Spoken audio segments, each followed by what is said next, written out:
Can you feel the excitement, Warriors fans?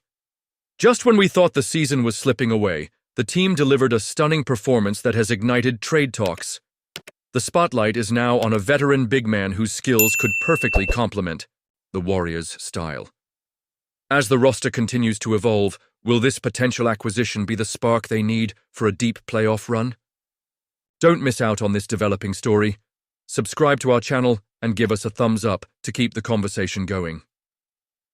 The Golden State Warriors put on a show last night, bouncing back with a convincing 131-106 victory over the Chicago Bulls.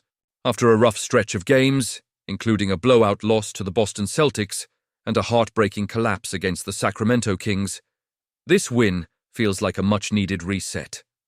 Steph Curry, who usually plays limited minutes on the second night of back-to-backs, stepped up big time with 21 points, 4 rebounds, and 7 assists.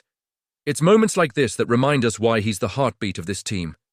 But let's talk about the real stars of the night: Quinton Post and Gui Santos.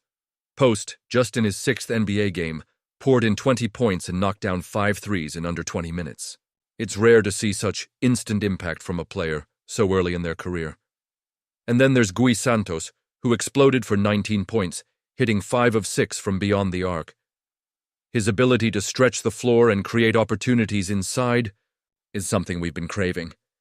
This newfound depth and versatility could be a game-changer, especially as the trade deadline approaches. The Warriors have been searching for a floor-spacing big man, and these performances from Post and Santos might just bolster their case for acquiring a notable trade target. The offense looked fluid and dynamic against the Bulls, and having a stretch big could open up lanes for drives and create more outside shooting opportunities. It's exciting to think about how these young talents could influence the team's strategy moving forward. On the other hand, let's not overlook the situation with the Bulls. They're struggling, now sitting at 19-26 and clinging to the 10th seed in the Eastern Conference. With their recent skid, having lost 6 of their last 7 games, the Bulls are in a precarious position. They're too good to tank, but not consistent enough to mount a serious playoff push. This could push them to make some tough decisions, and one of those might involve trading Nikola Vucevic. Vucevic, a 34-year-old floor-spacing big man, is averaging 20.1 points and 10.3 rebounds, while shooting an impressive 41.2% from three-point range.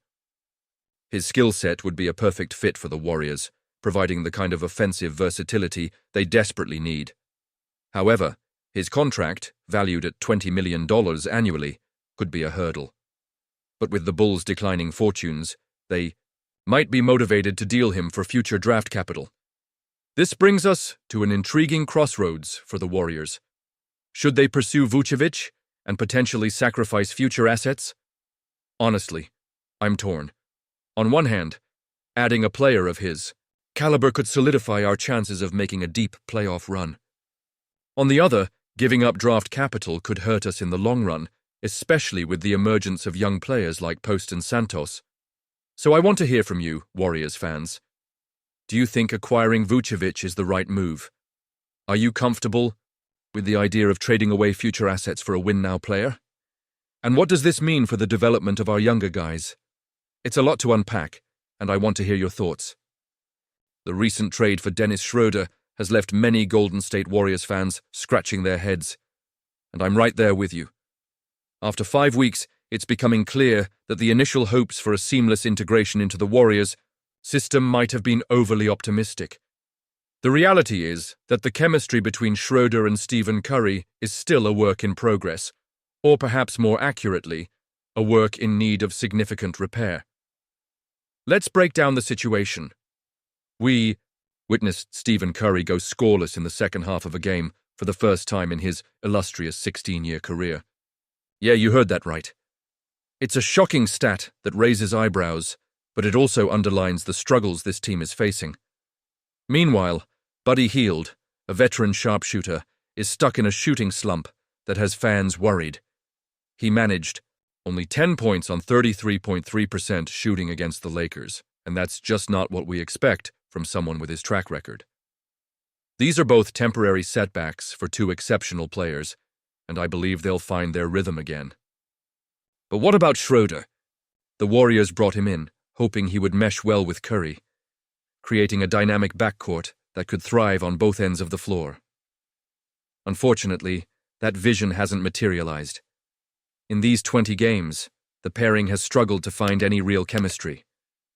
Their minus 9.0 plus-minus rating isn't just concerning, it's alarming when you consider that every other player Curry has partnered with has fared better. It's clear something isn't clicking. Now, let's talk about the style of play. Schroeder's strength lies in his ability to operate off high ball screens and execute the pick and roll. However, that's not how the Warriors typically play. Golden State thrives on a motion offense, creating space and opportunities through organized chaos, which has historically served Curry and the team well. But this season, we've seen an increase in shot clock violations and a stagnation in offensive flow. This isn't the Warriors' brand of basketball, and it's frustrating to watch. Head coach Steve Kerr has voiced his support for Schroeder, stating he's doing well in certain areas, particularly on defense and during non-Curry minutes, but the metrics tell a different story. The combination of Schroeder and rookie Brandon Podziemski has also struggled, and it's hard not to feel that this trade hasn't provided the spark the Warriors desperately need. Since Schroeder's arrival, the team has posted an 8-12 record, which isn't what we expect from a franchise with championship aspirations. Yes, injuries to key players like Draymond Green and Jonathan Kuminga have played a part in the team's struggles, but let's be real. The Warriors need to find a way to get the best out of Schroeder, and the clock is ticking. The longer it takes for these adjustments to happen, the more we risk falling behind in a competitive Western Conference. It's a delicate dance, adjusting a player's role while also finding the right fit within the existing framework of the team. As fans, we all want to see our team succeed. The question now is whether the Warriors can make the necessary adjustments to turn this situation around. Will they find a way to maximize Schroeder's talents while still allowing Curry to shine? Honestly, I'm torn. I want to believe in this partnership, but the evidence so far suggests it's not a match made in basketball heaven. And you, what do you think? I want to hear your opinions down below. Was the Schroeder trade the right move? Can he adapt to the Warriors' style of play, or is it time to rethink this strategy? The floor is yours, let's debate it. If you're as passionate about the Warriors as I am, don't forget to like, share, and subscribe to the channel to stay updated on all things Golden State. I want you to hit that notification bell so you won't miss any of the latest updates. Let's keep the conversation going and cheer for our team as they navigate this challenging season.